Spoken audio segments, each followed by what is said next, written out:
The Iranian president, a sacrificial lamb or chief executive running the country? Media and experts opposed to the Islamic Republic of Iran tend to display the presidency as a formality and the president as a façade to an actually totalitarian system of governance. But is the president actually a disposable entity, an individual to be blacklisted and sacrificed once his presidential term comes to an end? A scapegoat to have all the country's woes blamed on? Our experts today explain why some may believe so or claim to believe so, when in fact presidents are kept quite close to leadership even after their terms run out. I'm Leila Faramarzi and you're watching Iran Today. Do stay with us to hear out the experts.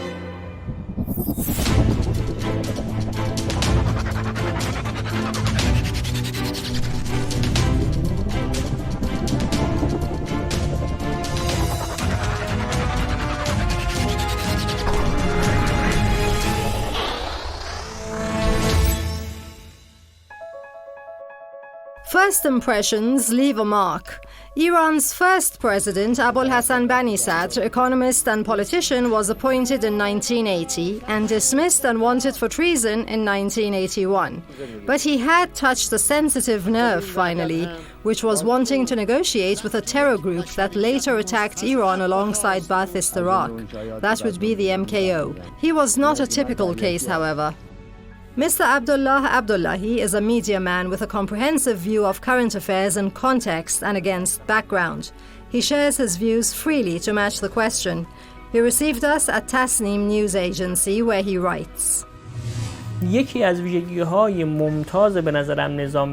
of the distinguishing features of the Iranian political system is that it has been able to control power well. That is, the Islamic Republic has proven that it can confront the intoxicating feeling of being in power and restrain the politicians in that sense. This management of power is an important term in political systems. When a political system is being established, one of the most complicated questions and challenges is how to restrain that power. That is to be given to a person or an institution so that they perform within specific bounds and transfer the power when necessary. Mr. Mehdi Nourayi came to Press TV studios from the Constitutional Council's Research Center to share with us his exacting knowledge of the law with regard to the president and leader's authorities and how they've manifested in practice. Why do foreign media tend to paint a pale, ineffective picture of Iran's presidency? Basically,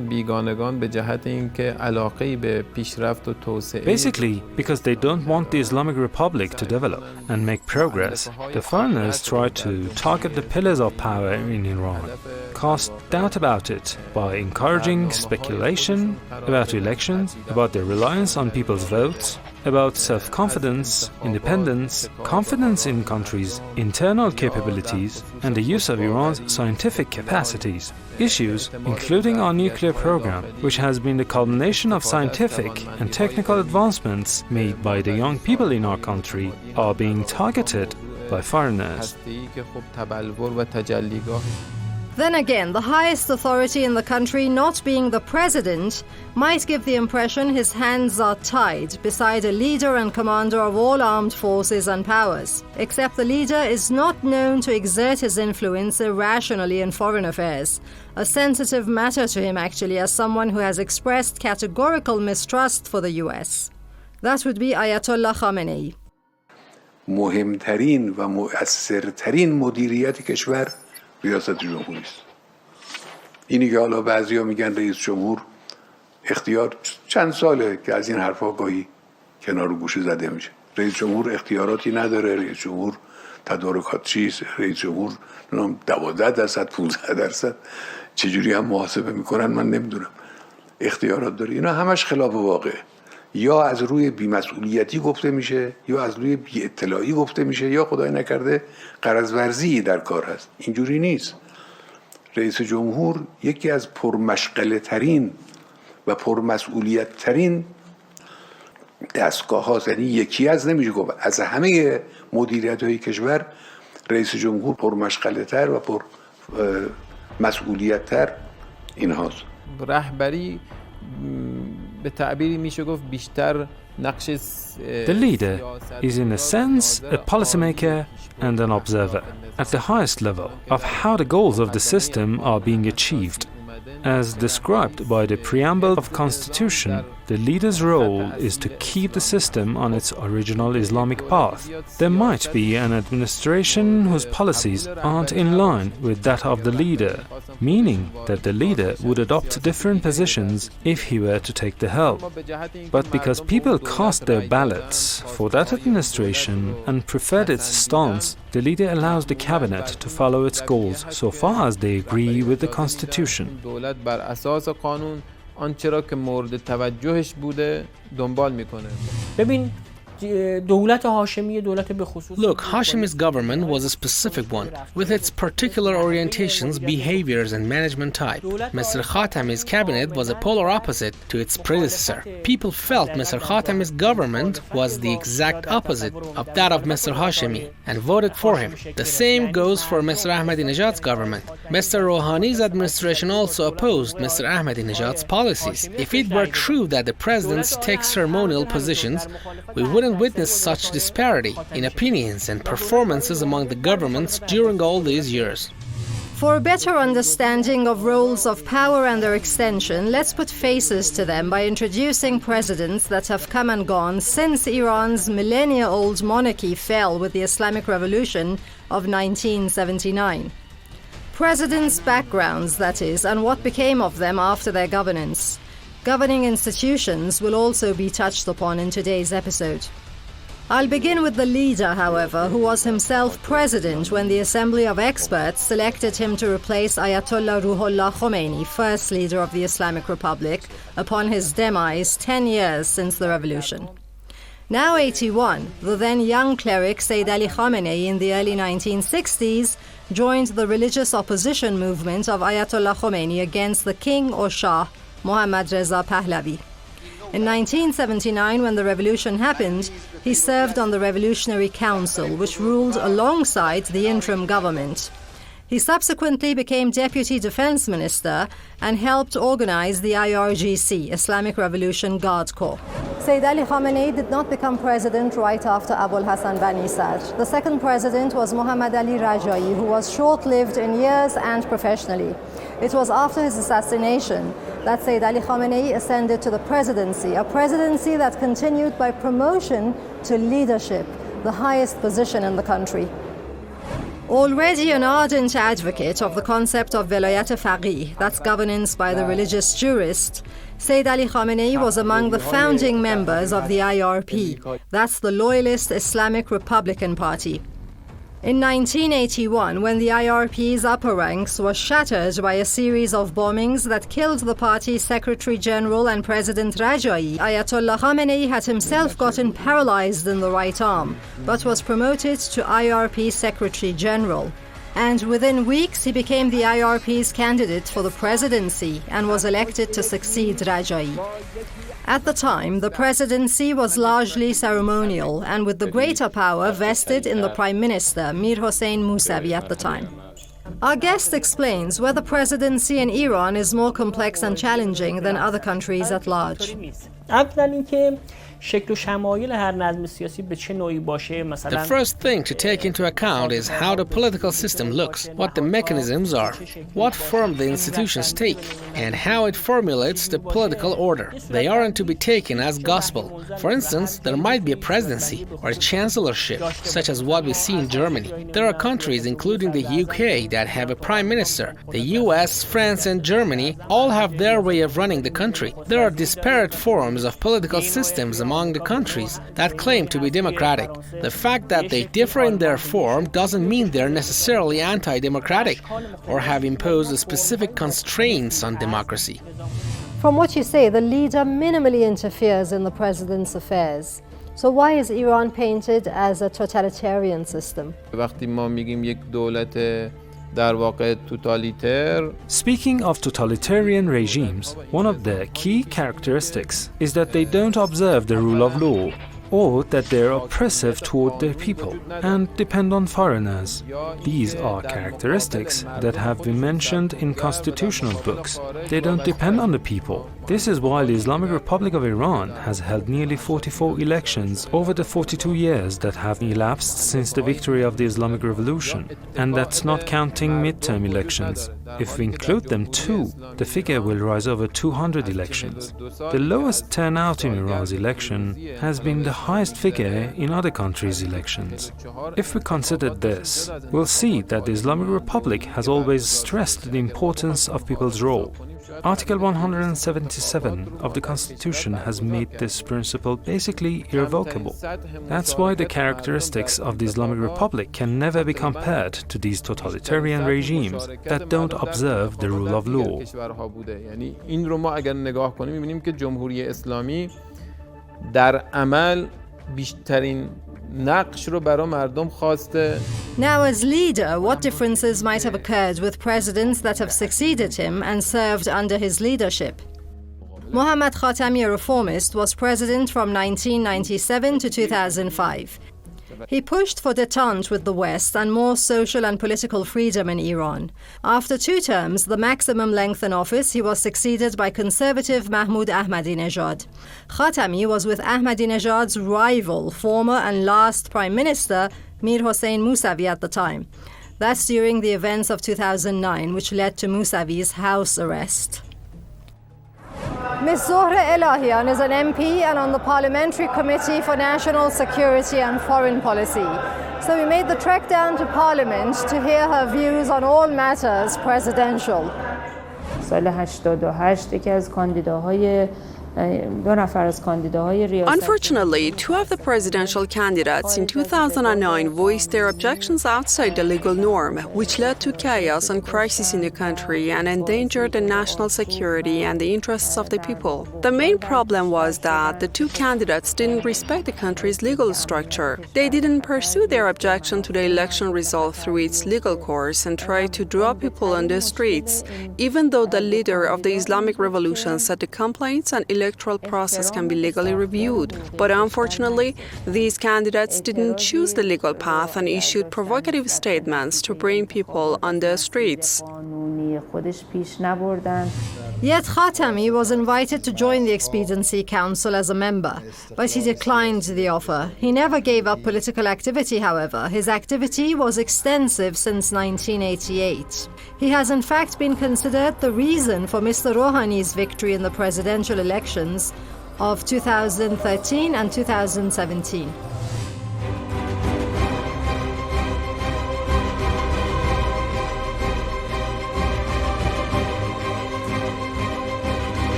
Time for a short break. We'll be back in no time.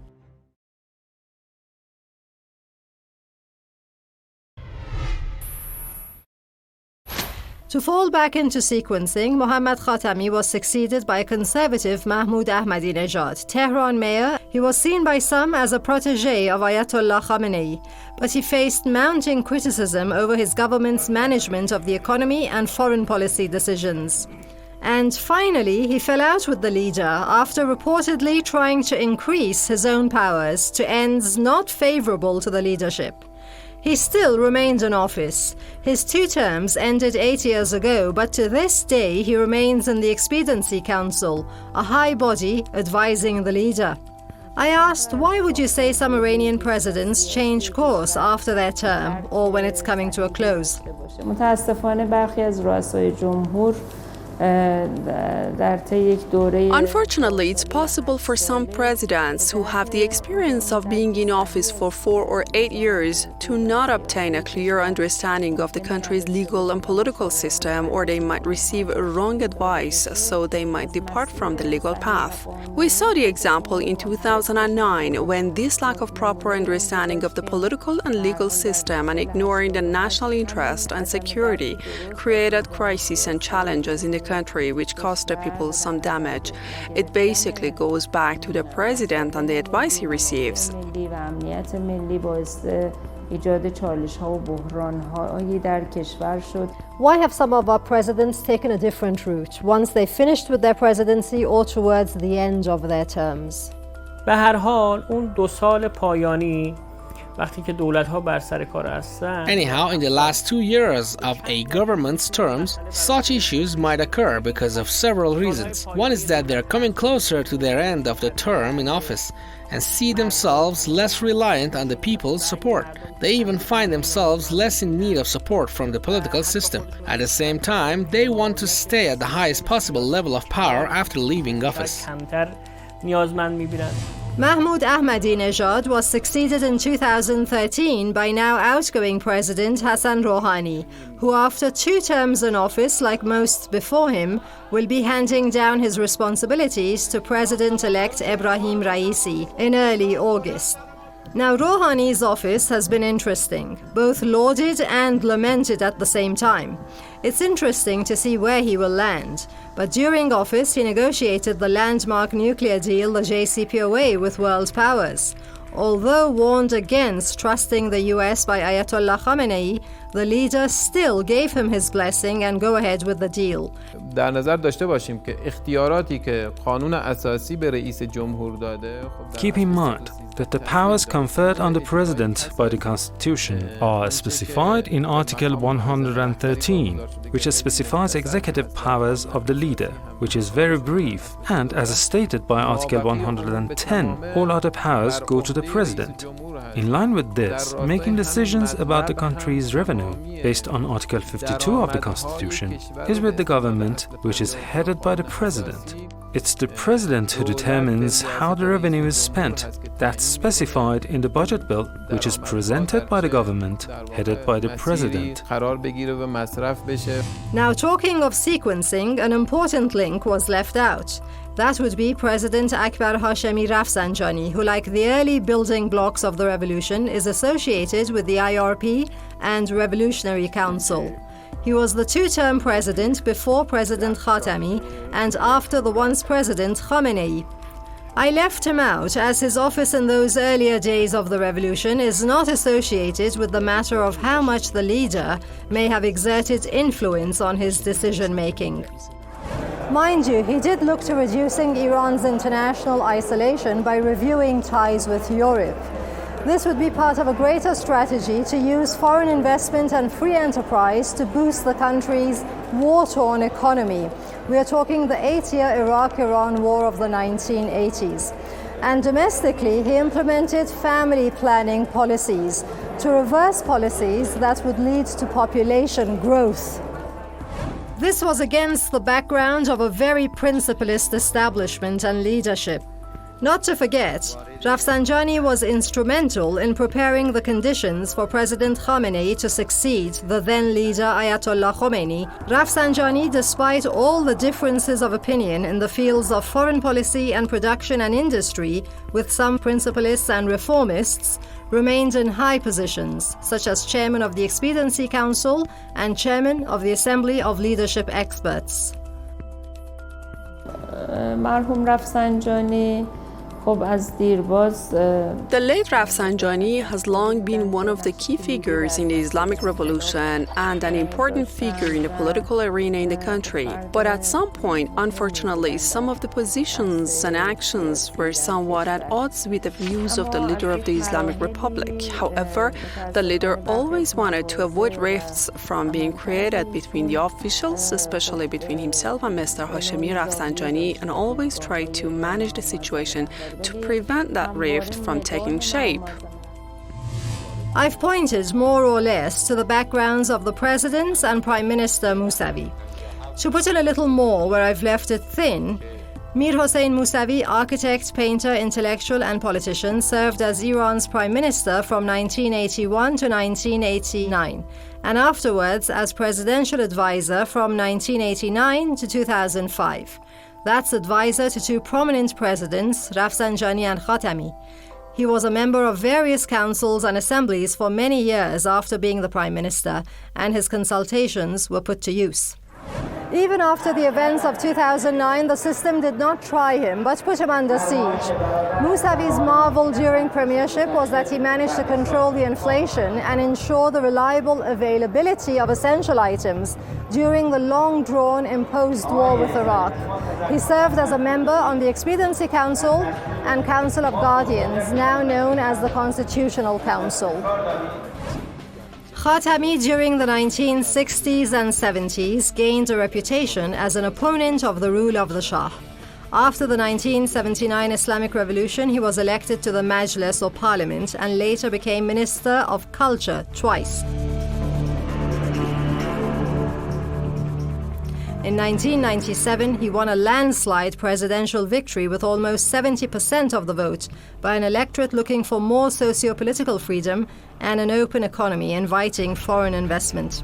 ریاست جمهوری در ایران یک جایگاه به نوعی میشه The presidency in Iran is somehow more sensitive in that. A significant number of powerful governments in the world are trying to create hurdles for this key post in the Islamic Republic of Iran. In this way, the presidency is more serious, special and unique compared to the same post or its equivalent chancellorship or premiership in other countries. But in terms of its internal reality, it's like any other political system. The president has the highest executive powers in the country and is carrying out his duties. و حالا در بعضی کشورها جایگاه نخست وزیری یا صدر اعظمی در بعضی از نظام‌های سیاسی در دنیا. I mentioned high councils former presidents have found themselves in to continually put in practice their experiences gained during presidency. To clarify, the Expediency Council is an advisory body for the leader with an ultimate adjudicating power in disputes over legislation between the Parliament and the Guardian Council or Constitutional Council. The leader appoints its members from among prominent religious, social, and political figures. In October 2005, he gave the Expediency Council supervisory powers over all branches of government. The Assembly of Experts for the Leadership is an 88-member body of Islamic jurists, elected once every 8 years by direct popular vote. Their mandate by constitution is to appoint, monitor, and possibly dismiss the leader. Candidacy for this council depends on approval by the Constitutional Council, a 12-member body appointed by the leader and parliament, as well as being an Islamic jurist. معمولاً از تجربه رؤسای جمهور در مجمع تشخیص مصلحت. Usually, the Expediency Council enlists the help of the previous presidents. This council can bring different branches of the government together and resolve the differences between the president and the parliament and offer advice to the leader about the general policies of the system. This is an important position where previous presidents play a role, but some presidents have been left outside due to their weak performance. It's only natural for a president who's been in office for many years but doesn't have a clear understanding of the political and legal structure and whose performance has harmed the public and national security to be left aside. It's better that he is limited so he can't do further damage to the national interests and the security. بوده ولی اون درک صحیح از ساختار سیاسی و حقوقی رو نداشت. Since so many of the said positions are filled by election, allow me to say where national elections are held. They are held to decide on a president, members of parliament, assembly of experts members, and city and village councillors. Parliament or Majlis has 290 members currently elected for a 4-year term in multi- and single-seat constituencies. Ms. Elahian believes the importance of elections is undisputed, unquestionable. همین تمرکز رسانه‌های مختلف The fact that different media are focusing their attention on Iran's president proves that it's a very important political and executive position in the country and is far from ceremonial. That's why the media are focusing on this issue, which is also being talked about on an international scale. The other point is that the presidents have to be responsible for their performance both during their term and after they leave office. This is because the management of the significant portion of the country, its structure and budget is given to the president and his team, and he enjoys the powers that people grant him by their votes. The president and his ministers have to be responsible for the power given to them during the 4 or 8 years in office. That's it for today. Thanks for watching from the whole team. Do tune in again at the same times next week and each week after for a dip into any manner of matters Iranian or a visit to any personality or walk of life. Bye for now.